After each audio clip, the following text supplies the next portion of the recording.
Hi, I'm Allison Cook, and I'm one of the co-founders and co-directors of Pedagogy of Partnership. I'm here today to talk about some resources that we are making available here on our website. In this tab, you will find text learning exercises for your students to use when they are studying Chavruta or small groups, especially now when we are online.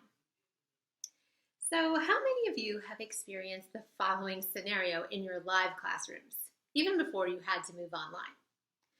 You have just finished some kind of introductory lesson with the whole class, and now you're giving instructions for putting your students into small groups or chavruta to practice or deepen their learning in some way. You finally get all the groups where they need to be physically, with all the materials they need, and then when students are supposed to begin working, the hands start popping up, and you hear your name being called in stereo from every direction.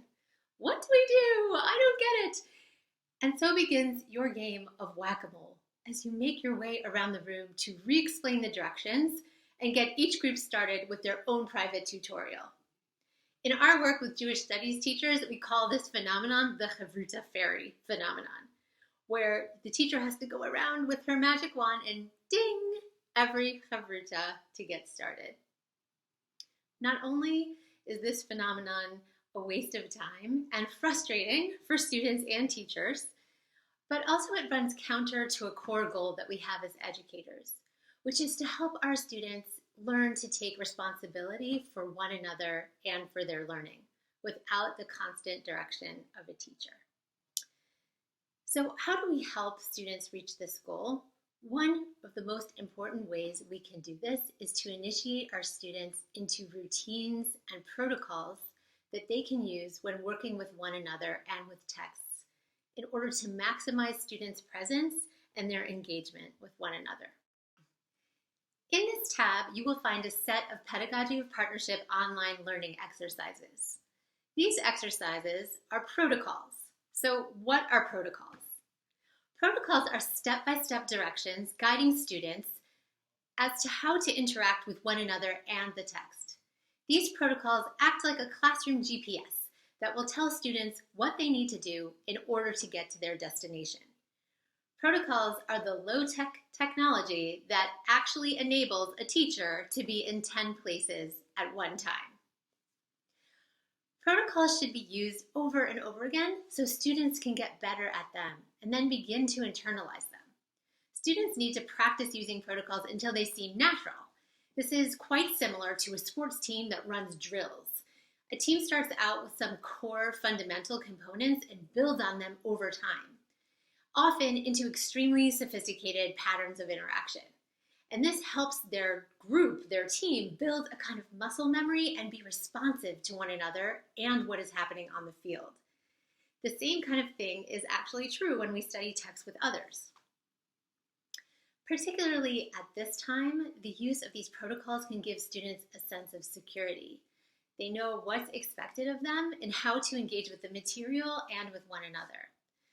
And the best part is the more that secure students are in their routines, the more creative they can actually be. They have shared tools then with which they can improvise, pursue their interests, and dig deep. As a teacher, I have found protocols to be liberating, both in my in-person and online teaching. All of the Pedagogy of Partnership protocols support a few general and important goals in addition to empowering students to become more independent. First, relationship. At their core, these protocols help engage learners both with each other and with the text as full partners in the learning conversation. And they provide a pathway for fruitful and meaningful learning. We know from research that this doesn't happen naturally, but instead needs to be taught and supported. Second, accountability. They build in accountability to the learning activity by asking students to capture the ideas they generate together in a Google Doc or some other mechanism for capturing in order to fulfill their assignment. And importantly, they build in student accountability to one another by explicitly asking students to respond to one another in a certain way and help capture their peer partners' ideas in addition to their own. And third, social emotional connections. These protocols structure time at the beginning of the learning for students to take a few minutes to greet one another and catch up socially before diving into the material. This time for greeting one another and catching up is so important right now during these times of physical distancing and should not ever feel like a waste of time, but instead as an integral part of the learning process. Let me share with you a little of the nitty-gritty about the materials here. There are 4 different POP protocols in this tab to use with your students. They are designed for Havruta, but absolutely can be adapted for 3s or for small groups. Each protocol has a version for the teacher, which includes more specific goals about the purposes for that protocol, some further notes for their use, and of course the protocol itself.